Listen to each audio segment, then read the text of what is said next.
Daniel 6, versículo 10. E a palavra de Deus fala bem assim: quando Daniel soube do decreto que tinha sido publicado, foi para casa, para seu quarto, no andar de cima, onde as janelas davam para Jerusalém, e ali fez o que costumava fazer.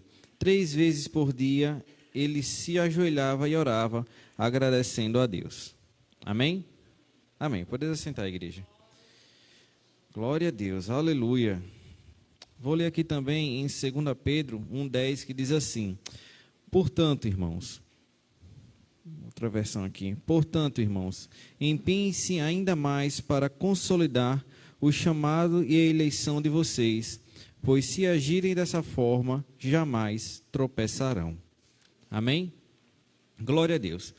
Daniel, ele foi um homem, né, a gente aprendeu ontem, né, foi um homem fiel a Deus em todas as etapas ali da sua vida, e mesmo sendo escravo, mesmo tendo tirado do seio da sua família, mesmo colocando ali em uma situação ruim, ele permaneceu fiel a Deus. Vimos isso ontem.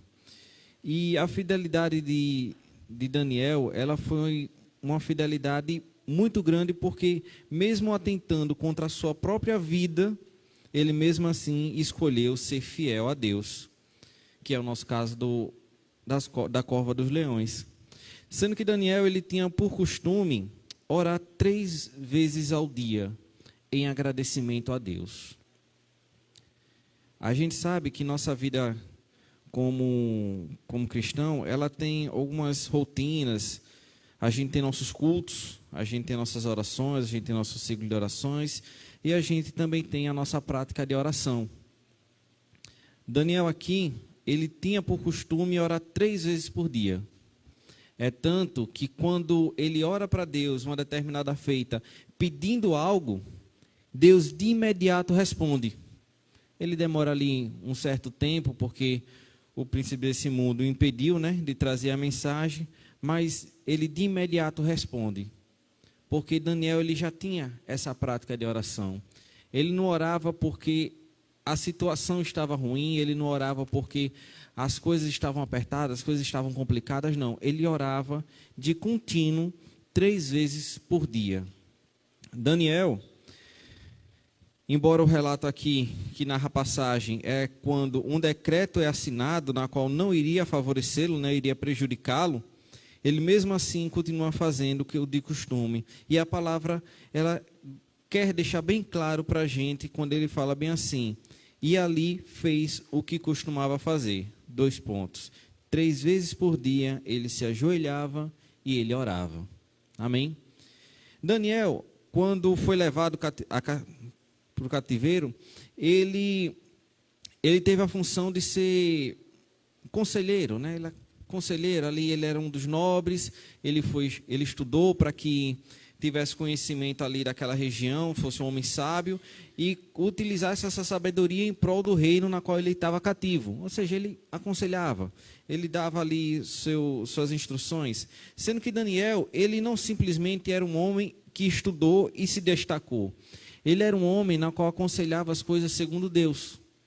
E creio eu que por isso ele foi tão mais bem visto do que todos os outros. Porque uma coisa é a sabedoria humana. Ela tem limitações, ela tem falhas. Outra coisa é a sabedoria de Deus. E eu creio que quando Daniel chegava para dar um conselho, ele dizia assim, olha, ele orava a Deus como de costume, e Deus ele trazia a resposta, olha, dê o conselho que seja esse. Ou seja, era da sua função, vamos dizer assim, a prática da oração, para que tivesse intimidade com Deus e assim pudesse aconselhar as coisas segundo Deus. E a palavra de Deus fala aqui em 2 Pedro 1,10, que é para a gente fazer cada vez mais firme nossa vocação e eleição, para que assim a gente não chegue a tropeçar. E o que seria isso? Eu não sei qual palavra eu poderia usar, né, para tentar explicar o que eu vou querer explicar agora, mas vamos dizer que seria responsabilidade. Daniel, ele tinha a sua responsabilidade de ser conselheiro do rei. E ele fazia aquela sua vocação da melhor forma possível.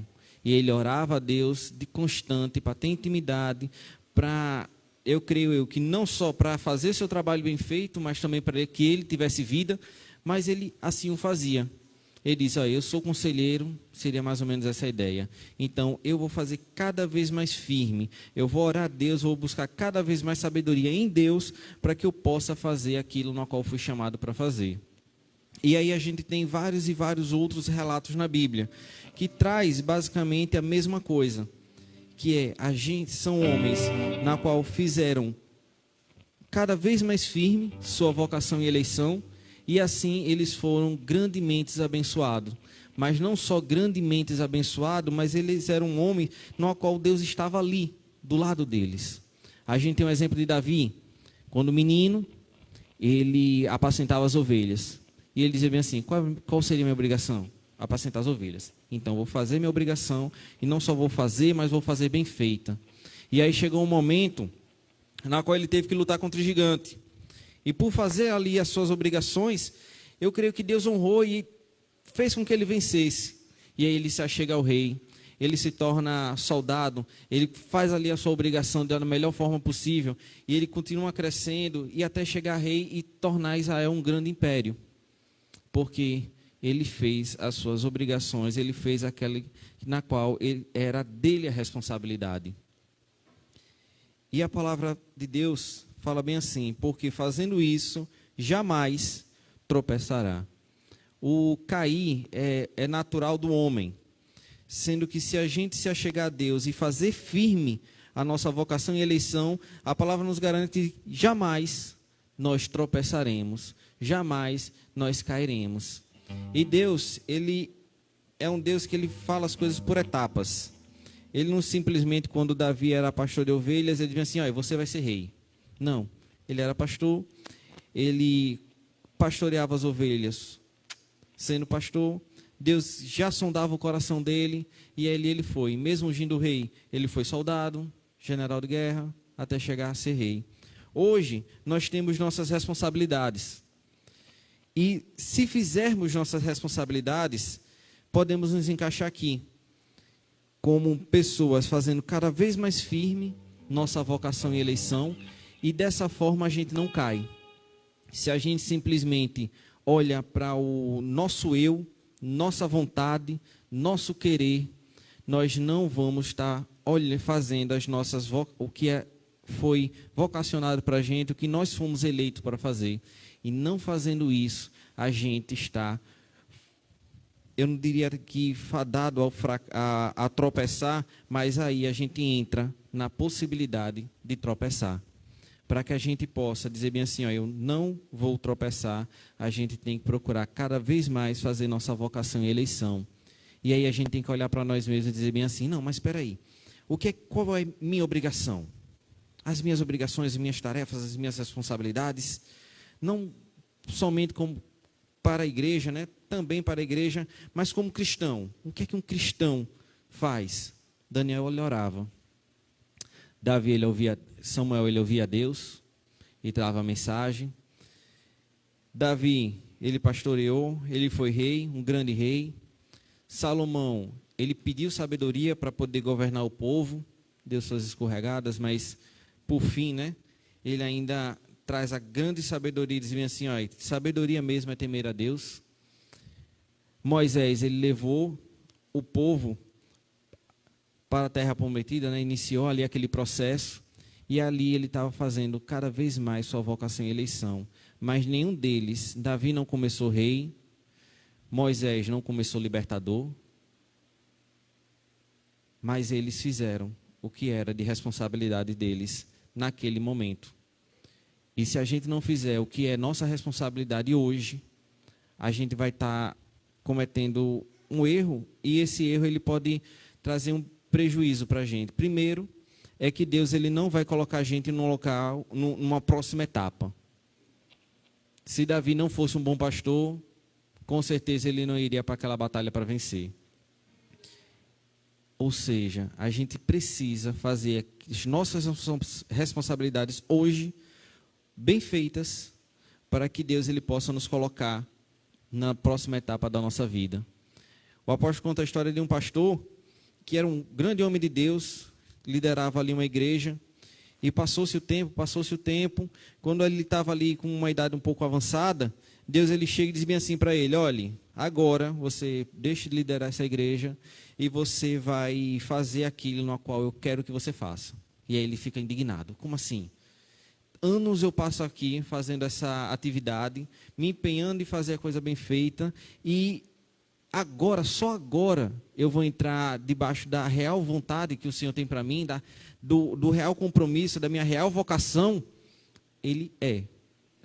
E aí Deus fala bem assim: você está espantado? E tem gente que morre e não chega nem perto de entrar na sua vocação. Deus ele tem um lugar para cada um de nós. Um lugar. Não é simplesmente estar sentado no banco da igreja, mas é mais. Para cada um. Para todo, eu creio que para todo aquele que der lugar, ele tem algo mais. Ele tem um mais, ele tem um plus para a gente. Mas para isso a gente tem que fazer o que nos é cabido hoje. Se a gente vem para o culto, é nossa responsabilidade assistir o culto. Assistir um culto, prestar um culto bem prestado.